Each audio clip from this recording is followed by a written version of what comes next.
to me. Oh, I despise. Costing me destruction of this life. War means tears to thousands of mothers die when their sons go out to fight and lose their lives. I said war. Good God, y'all. What is it good for? Absolutely. Get said again.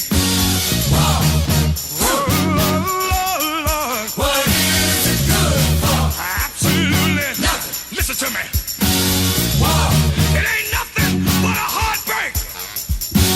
War. Friend only to the undertaker. Oh, war is an enemy to all things. The thought of war blows my mind. War has caused unrest within the younger generation. Induction, then destruction. Who wants to die? Oh, war. Good God, y'all. What is it good for? Absolutely. Nothing. Said. War. Oh, yeah. What is it good for? Absolutely. Nothing. Listen to me. War. It ain't nothing but a heartbreaker. War. I got one friend, that's the undertaker. Oh, war has shattered many young men's dreams. Made him disabled, bitter and mean. Life is much too short and precious.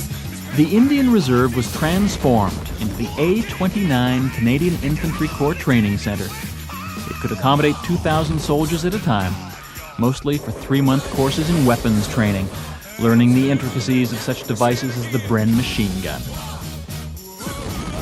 The Indians' former home, 2,240 acres of field, swamp, and bush, was ideal terrain to prepare the foot soldiers they called the Grunts. By the time the war ended in 1945, 30,000 men had come through Camp Ipperwash. But when the fighting stopped, the government of Mackenzie King did not return the land to the Stoney Point Indians as they believed it would. The band thought there would be negotiations, that the 1942 Order in Council was very specific. It said the expropriation was a matter of military expediency, that once the land was no longer acquired, the Indians could buy it back at a reasonable price. What is it good for? Stand up beside it.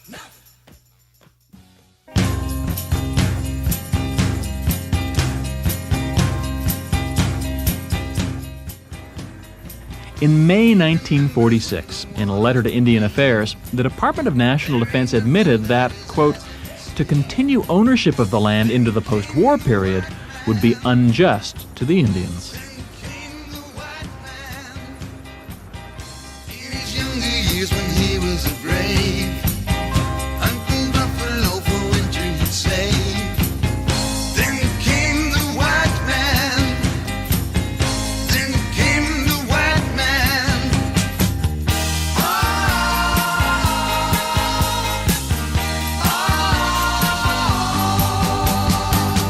Then came the white man. Bob George, proprietor of the Kettle Point gas station and grocery store. I remember back in that time when they told me that when the war was over, we were going to get our home back. That must be one hell of a long war because I haven't got my home back yet.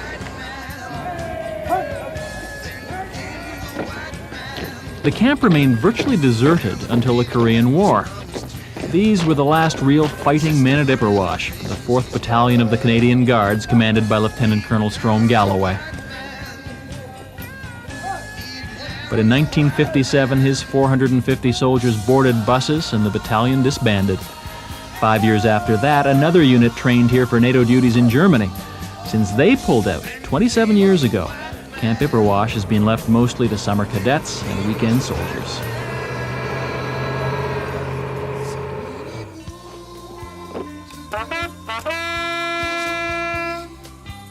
Every summer since the end of the Second World War, cadets from across the country have come to Camp Ipperwash on Lake Huron to see for themselves if there really is no life like it. Go. Direct walking. Don't squeeze your hand. You're stopping yourself. The 6 weeks here are a first taste of the military for these boys and girls. 1,000 youngsters now playing soldier on a base built to train the men who fought World War II. Let's go! Oh!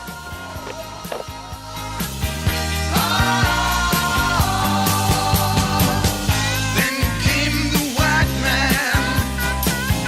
Then came the white man.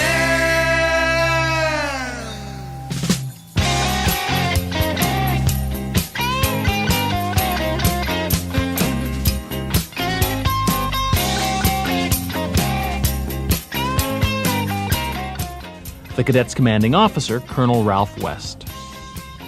This camp, quite frankly, is the Cadillac of cadet camps. It's the best cadet camp in the country. You wouldn't want to lose it. No way. We are Echo. Mighty, mighty Echo. Before the war, the land that is now Camp Ipperwash was the Stoney Point Indian Reserve, home to 18 Chippewa families. Then came the white man. Then came the white man. Because the white man, he left the white man.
I ducked on the floor so I wouldn't get shot. They're screaming, "Hurry up, Mom, they're gonna kill us, get us out of here, hurry up!"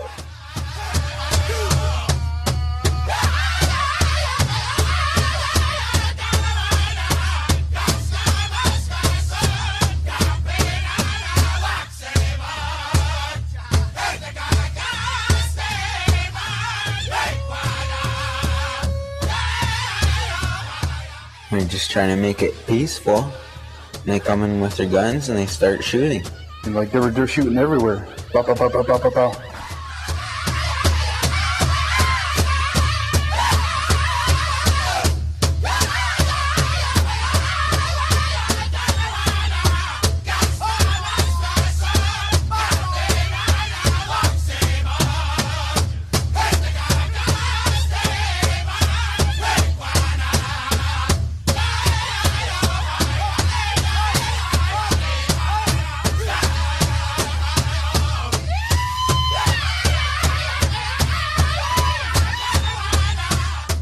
Occupants in these vehicles then opened fire on the officers, and members of the Provincial unit and officers in the area did return fire. Gunfire came from these vehicles, and our officers were defending themselves, and that's what happened.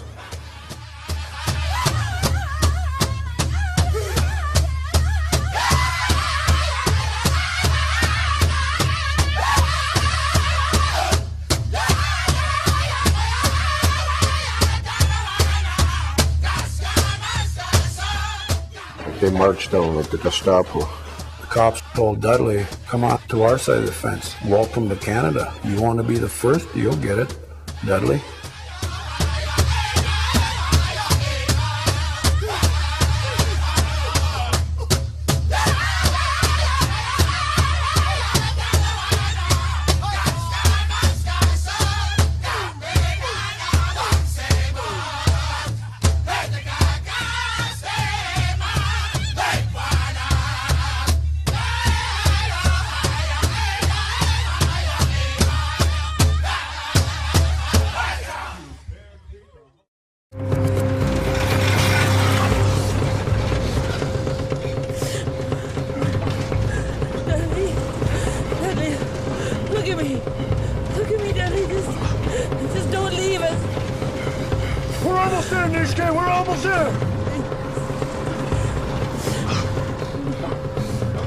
Stay with us, Dudley, stay with us.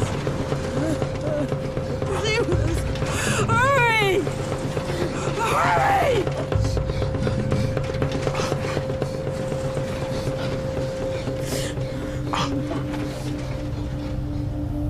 At that point, I don't know if he was still alive.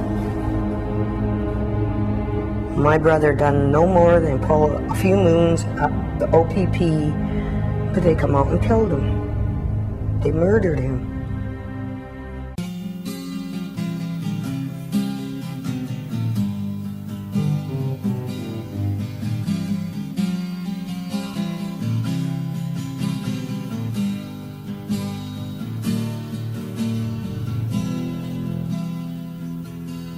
Why did they have to wait till after dark to do this? Gentle rain fall down upon me. Wash the bloodstains from the sand. For 500 years we counted bodies, Lord. One more death from a policeman's hand. For 50 years the land was taken, impatient for their home's return, shooting guns at unarmed natives. Who's a savage? What's to learn? Ipperwash, what was the reason?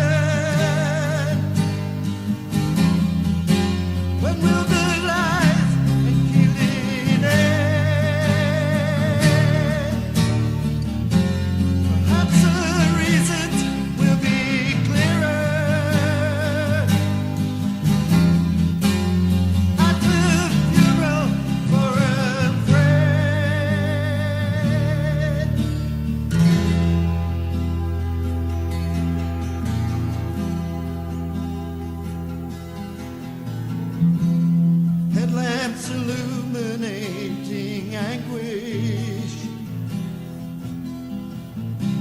Police advance with weapons drawn. Weapons fire, shattered stillness.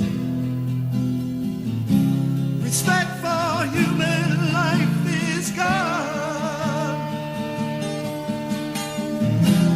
Silhouetted in this nightmare. Women and children hug the ground. The sound of terror fills the darkness. As police fire up another round. Ipperwash, what was our reason? When will the lies and killing end? Perhaps the reasons will be clearer at the funeral for a friend.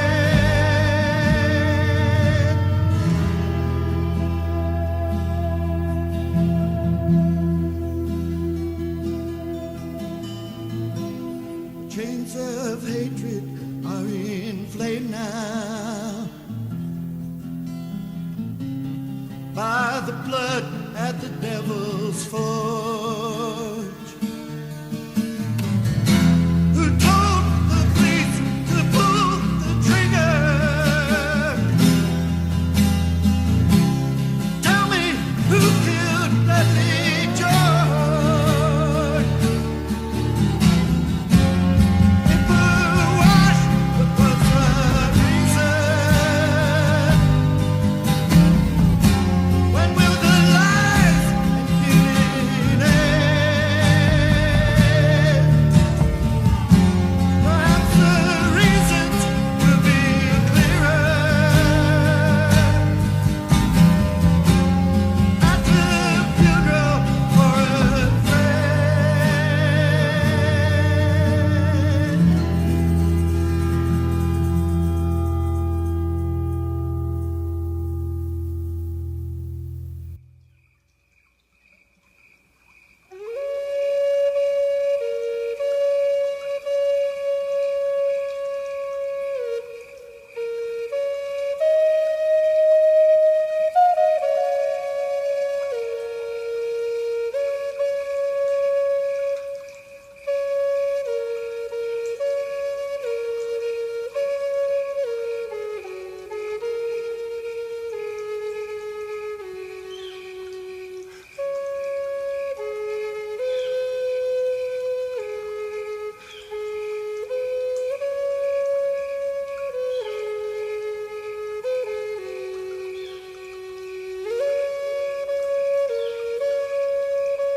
For now, the only indication that this is Army property are the signs warning of unexploded shells nearby. But what you find when you wander past the no trespassing signs and away from the beach isn't exactly the firing range. It's what's called the marriage patch, because after the war it was land set aside for the families of those people who worked at Camp Ipperwash. But over the past few decades, it's become something a bit different than that. A campsite and trailer park that's a retreat for soldiers, old soldiers, and their friends and families for hundreds of miles around. Kind of a military Club Med all summer long. Unlike the beach, this area isn't open to the public. It's for military personnel only, and a vacation here can cost as little as $1 a day. The Indians say that if they get the land back, this is where they'll put up the theme park and the hotels. It's not a prospect that gets much sympathy from this crowd. Among them, Air Cadet Officer George Vallis. They figure, like yourself, you're not going to give away your home, and this, to us, especially like myself, it's home away from home on the weekends and relaxation, and hey, I'm not going to give it back to anybody, really. Not if everything all being equal and whatnot, it got paid for. The Indians say, we didn't sell that land. We didn't give it away. It was taken away. And there's a difference. How do you respond to that one? Too bad. Deal's a deal, isn't it?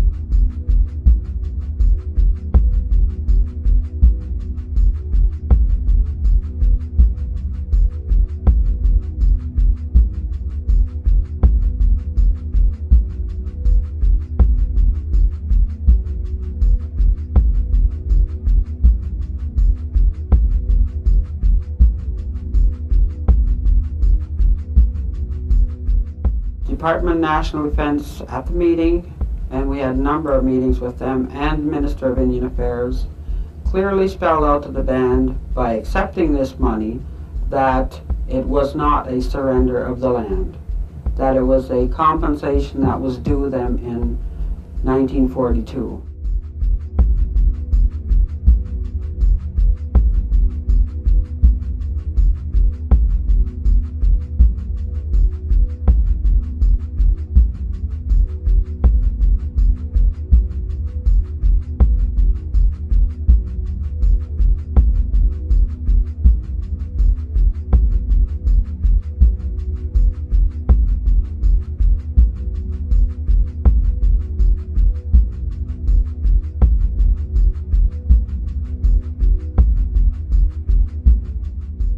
I sort of compared with, you hear about train wrecks, and they have, all of a sudden, for some reason or another, due to chemicals or something, they have to evacuate people. Those people get evacuated knowing that sometime they're going to go home. And with us, that's the way I look at it, is we're evacuated for military purposes, but sometime we're going to go home.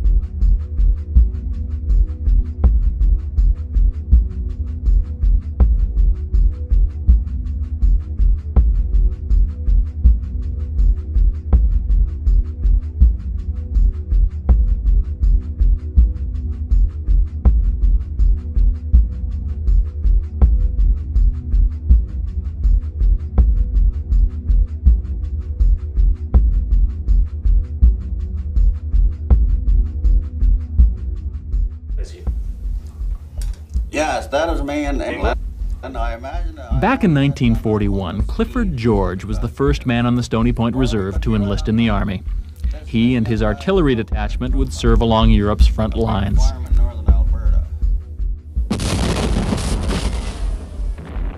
Bombardier George was with Canada's 3rd Division, manning anti-aircraft guns in England. He took part in the fierce battles near Falaise in France.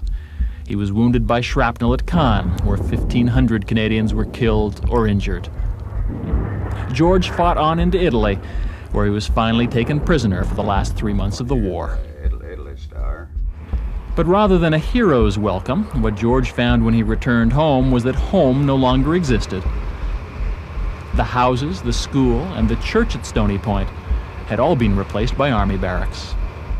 I had visions of having my own piece of land when I got back. Instead, when you got home after the war, what was the situation that you found? Nowhere to go. Housing was absolutely nil, and there was no place to go in Kettle Point. There was no housing, no nothing. There was I stayed in the town of Forest and finally got a little just a little shack, half a shack to live in, and that's about the extent of it. There was no place to move whatsoever.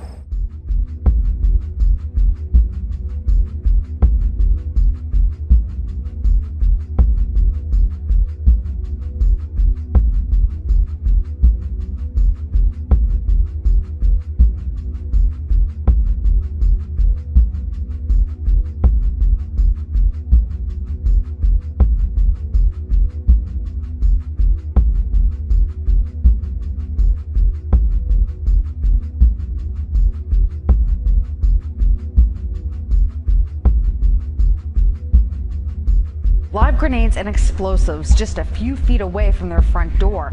That's how the Chippewa of Stoney Point live. Every step they take could be deadly as they try to navigate a hidden maze of underground bombs, remnants of when their land was used as a military training camp. And here we are, 22 years after an unarmed protester, Dudley George, lost his life at the hands of an OPP officer in a fight to reclaim this land. And they have it back. It's just absolutely unusable.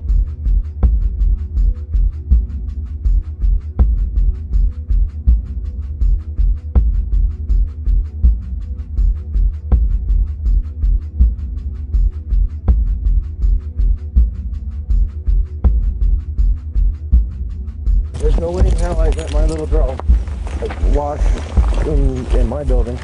Don't trust the water.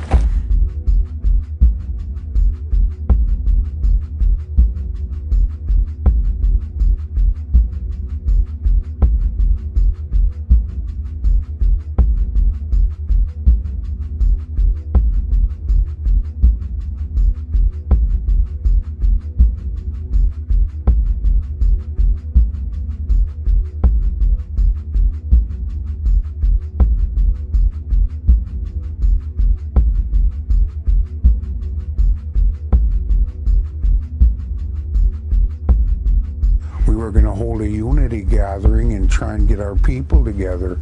So DND went over and to do a clearance, and they found these two unexploded ordnances roughly about that far from the surface of the ground.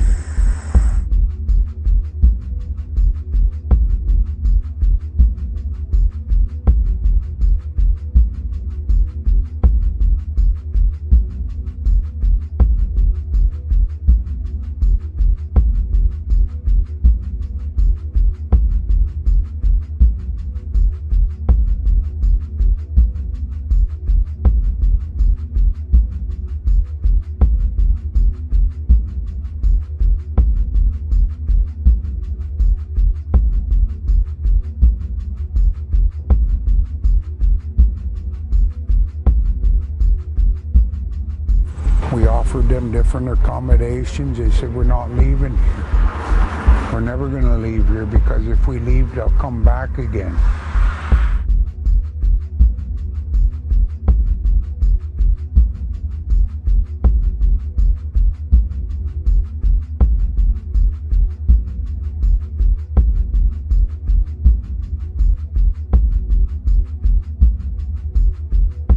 There's a lot of guys that hunt here.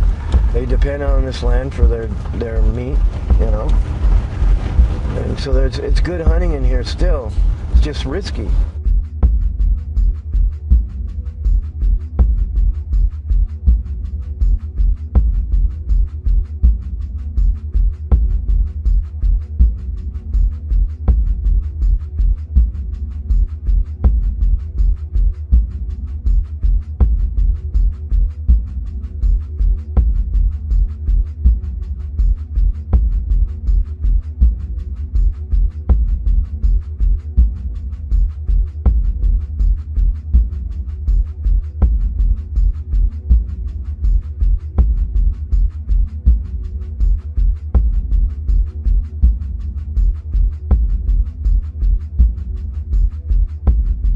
We couldn't even have a gathering here. Like, well, hopefully we will, but it's just too dangerous. So dangerous that our every move is tracked. Base burial ground is secure. We're gone by it now. We're about to take a quick run down by the demolition area.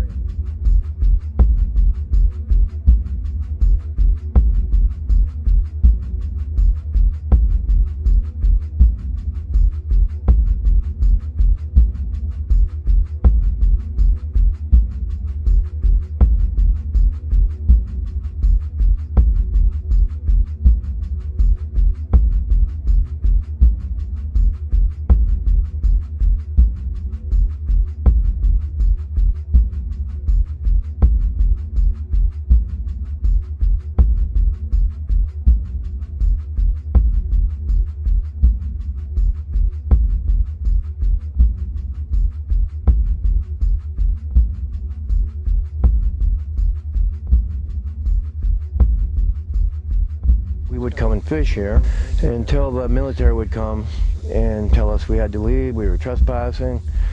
And of course, this is when our dad started educating us real young. He would tell us right straight, you guys you're not trespassing, they are the trespassers. Don't ever forget it.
Sewage has got to be basically raw sewage, probably going into the ground. I don't know whether it's being treated anywhere, just being dumped wherever they're at. And as far as the water, they bring water in and they take it out. That's it, they boil it. We have a permanent boil water advisory here.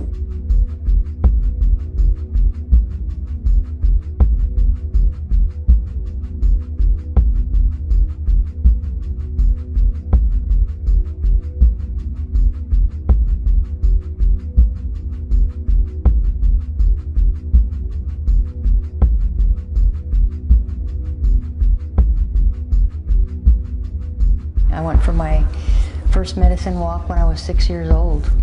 Carol Peltier comes from a long line of healers. She still practices her craft, but she no longer gathers from her ancestral home. I don't like gathering on Stoney Point anymore because of the, all the contamination, because I do believe there is much contamination there.